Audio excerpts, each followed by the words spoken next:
आजकल जब भी इंस्टा खोलो तो हर जगह एक ही रील आती है और सबका एक ही सवाल होता है कि आफ्टर ऑल ये सारी मछलियाँ बाहर क्यों आ रही हैं। और इतना ही नहीं, इन सब का सेनापति ऑर्फिस भी बाहर आ रहा है। तो क्या समुद्र के देवता पोसाइडन धरती पे रहने आ रहा है? ये तो लेटेस्ट न्यूज़ है। देखो यार, जो डूम्सडे आने वाला है ऐसा हमें मछलियों ने बताया और लिवाइथन ने भी। अब ये है कौन? तो चलो हम सभी इन मछलियों से थोड़ी बातचीत करते हैं और पता लगाते हैं कि भाई क्या दिक्कत हो गई। तो वीडियो स्किप मत करना, एंड तक देखना। Let's go.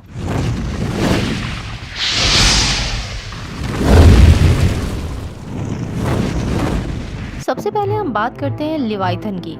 इस जानवर का जिक्र बाइबल में भी है, जहां ऐसा कहा गया है कि इस मॉन्स्टर का दिखना मतलब इंसानों का अंत, हमारी दुनिया के अंत की शुरुआत। और दूसरा है ऑरफिश यानी कि डूम्सडे फिश। हाँ, इसका दूसरा नाम डूम्सडे फिश भी है।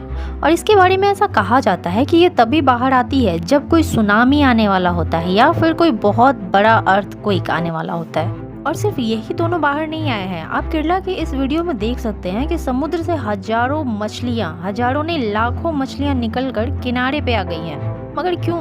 अब ये सब क्यों हो रहा है? We have actually no idea, but इतना तो कंफर्म है कि समुद्र की गहराइयों में कुछ तो ऐसा गड़बड़ चल रहा है जिसे हम सब बिल्कुल ही अनजान हैं। ऐसा कहते हैं कि जिस चीज को हम नहीं समझ सकते हैं उसे सतह पे रहने वाले जीव जंतु आसानी से भांप लेते हैं। तो क्या सच में हमारी दुनिया के अंत का शुरुआत हो चुका है? तो इसके लिए हम सबसे पहले समझते हैं ऑरफिश को। ये एक ऐसी मछली है जिसके बारे में जापानीज मैथोलॉजी में भी बताया गया है कि जब जब ये सतह पे आई है तब तब प्रलय हुए हैं। और इतना ही नहीं, हिस्ट्री में इसके प्रूफ भी हैं। आप 2011 में आई सुनामी के बारे में तो जानते ही होंगे। 2011 में जापान में जब सुनामी आई थी, उससे पहले दो अलग अलग जापान के जगहों पे ऑरफिश समुद्र के बाहर देखा गया था। और उसके 3 से 4 दिन बाद ही जापान में इतनी बड़ी सुनामी आई थी, जो आई थिंक हम सभी को अच्छे से याद होनी चाहिए। फिर 2017 में फिलीपींस के 2 अलग अलग जगहों पे दिखी थी और वहाँ भी 6.6 मैग्नीट्यूड का भूकंप आया था। और अब 2025 में मैक्सिको, ऑस्ट्रेलिया और सैन डिएगो में भी देखी गई है।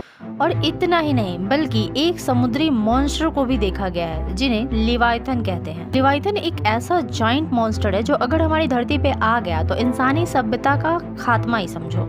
2024 में गूगल मैप की ये पिक ज्यादा वायरल होने लगी, जिसमें ये क्लियर दिख रहा है कि एक बहुत बड़ा सा सांप जैसा स्ट्रक्चर है जो कि समुद्र में आगे बढ़ रहा है। जिसके बाद लोगों का कहना है कि ये लिवाइथन है जो कि जाग गया है। और अब इसी की वजह से समुद्र के सारे जीव जंतु समुद्र के ऊपर आ रहे हैं, यानी कि भाग रहे हैं। आप लोगों ने ये तो सुना ही होगा कि वैज्ञानिक समुद्र को सिर्फ 20% ही समझ पाए हैं और फिर आगे कोशिश भी नहीं की समझने की और यहीं छोड़ दिया और दूसरी दुनिया को समझने निकल पड़े हैं। बट यार देखो, ये लोग अपनी दुनिया के समुद्र को सिर्फ 20% ही छान पाए हैं और वहाँ पे छोड़ करके दूसरी दुनिया को समझने निकल पड़े। तो क्या इतने बड़े बड़े लोग लाइक ऑल्सो एलोन मस्क भी, क्या उनकी कंपनी भी इस खोज को पूरा नहीं कर सकती? अब जरा खुद सोचो कि हमारे पास इतना ज्यादा पावर है कि हम दूसरी दुनिया के लोगों को तो समझ सकते हैं पर अपनी ही दुनिया के रहस्यों को नहीं सुलझा सकते। या फिर कहीं ऐसा तो नहीं कि इन बड़े बड़े लोग और साइंटिस्टों को ऑलरेडी पता हो कि डीप सी में क्या है, जिसे अगर इन्होंने ज्यादा छेड़ा तो ये हमारी दुनिया के लिए मुसीबत हो सकती है, इंसानों के लिए प्रलय हो सकता है। और इसी वजह से ये लोग समुद्र को सिर्फ 20% ही छानबीन करके शांत हो गए। अब देखो, मे बी पॉसिबल कि साइंटिस्ट को डीप सी में कुछ ऐसा मिला जिसकी वजह से वो और आगे रिसर्च करना ही नहीं चाहते हो।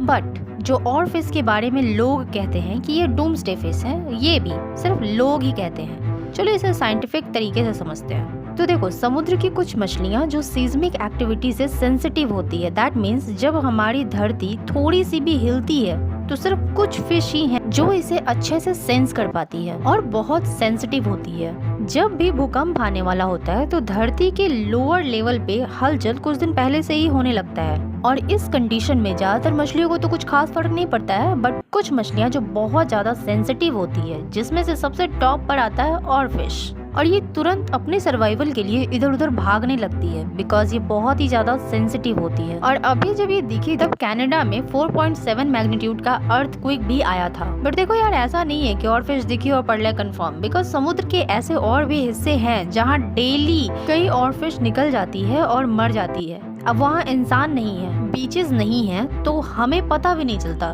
बट वहीं पे किसी ऐसी बीचेस पे और फिश दिख गई जो कि क्राउडेड प्लेस है, तो लोग शुरू हो जाते हैं। उन्हें लगने लगता है कि अब डूम्सडे तो पास है। बट देखो, और फिश का सतह पे दिखना बिल्कुल कॉमन है। बस बात सिर्फ इतना है कि जहाँ पे लोग ज्यादा होते हैं, अगर वहाँ पे दिख गई तो डूम्सडे इज बैक वाला ट्रेंड शुरू हो जाता है। अब बात रही लिवाइथन की, तो गूगल मैप पे जो ये पिक वायरल हो रही है लिवाइथन की, ये टोटली फेक है। बिकॉज यहाँ पे गूगल मैप के साथ छेड़छाड़ की गई है। सो इन द एंड डरने की कोई बात नहीं है, बिकॉज पोसाइडन हमारी धरती पे नहीं आ रहे हैं। सो वीडियो इन्फॉर्मेटिव लगी हो तो लाइक कर दो, और दुनिया खत्म होने से पहले मेरे चैनल को सब्सक्राइब भी कर दो। मिलता है नेक्स्ट वीडियो में। Till then take care, bye bye.